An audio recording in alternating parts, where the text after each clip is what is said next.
Hey creative friends, it's Gwen. Is your craft room always a mess? Want to know the secret to actually keeping it tidy? This video is for you. I'll show you how to have a craft space that's beautifully organized and how to keep it that way. Step one is to assess the situation. It's time to take a deep breath and have a think about the number of supplies that you have and the space that you have to store them. You're watching this video, so I'm guessing that you already realize that you have too many supplies. Don't worry, I'm here to help. What we need to do is assess how many supplies you actually need. Take a look at the types of projects that you make and break them down. This scrapbook layout consists of 3 sheets of pattern paper, some stickers and embellishments.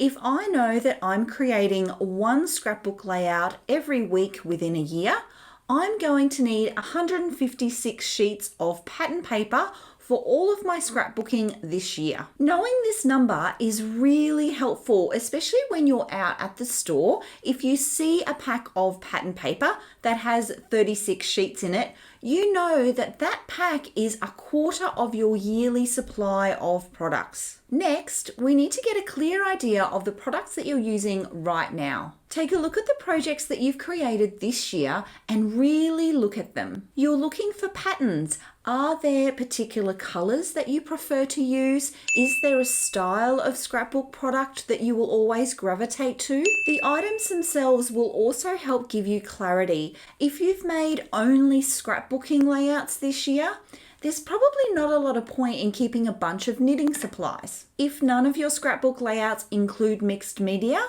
then maybe you need to have a look at the amount of mixed media you're storing in your space. With that information in our minds, it's time to start the decluttering process. The first items that we're going to start with are easy no's. This could be rubbish or packaging.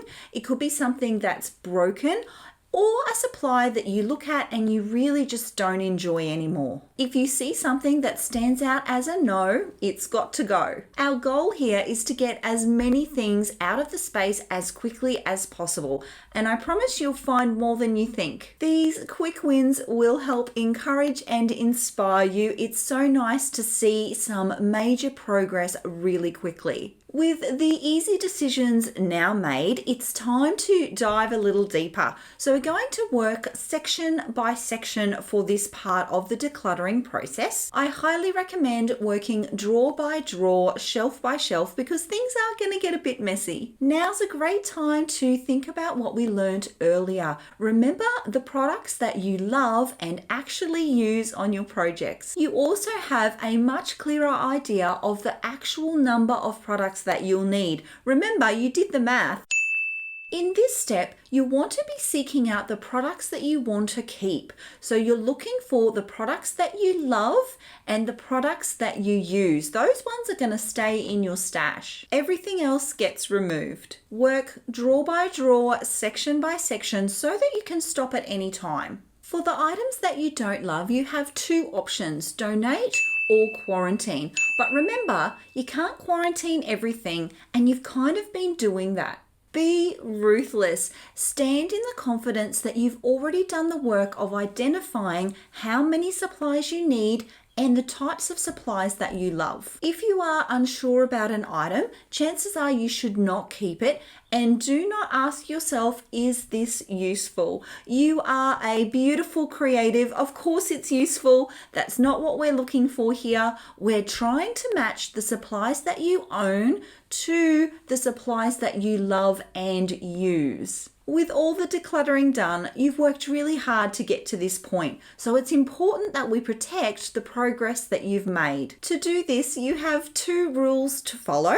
Rule number 1 is the 1 in, 1 out rule. This rule helps you maintain the physical number of supplies that you have in your stash. Every time a new item enters your studio, an older supply must go. If you stick to this rule, over time your stash will not grow. It also forces you to think about your buying decisions. Before adding something to your cart, you're already thinking about what needs to be purged. This is a really great strategy for controlling what comes into your craft space. The container concept comes from Dana K. White, A Slob Comes Clean. She describes containers as limits. They are the bad guys because they decide how much of a supply that you get to keep. And are you ready for this? They're not just the cute boxes that you put on the shelves in your craft room. Your craft room itself is a container, and so is your home. The size of the container determines how much of something you can keep. So